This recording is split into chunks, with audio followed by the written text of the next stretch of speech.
How to cancel an Uber ride without getting charged. Hi everyone, this is Kate here and welcome back to the channel. And on today's video, we will learn how we can cancel the Uber ride right way if you're worried about getting charged for canceling an Uber without paying a fee. So without further delay, let's get started with this video. So as soon as you book your ride on Uber, you have to be quick and you have to act quickly, and you have around 2 minutes to cancel your ride without a fee. So act quickly if you change your mind. Tap on cancel trip on your ride at the bottom of the screen while your driver is on the way. And also you have to provide the reason why you're canceling your ride. And if your driver is not moving or is taking too long or went the wrong way, you have to select the appropriate reason.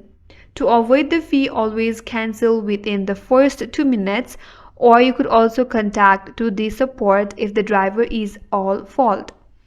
So tap to confirm and your ride will be cancelled, usually without any charge if it's within the 2 minutes. So that's it. That's how you can cancel an Uber without getting charged, and that's all for today's video.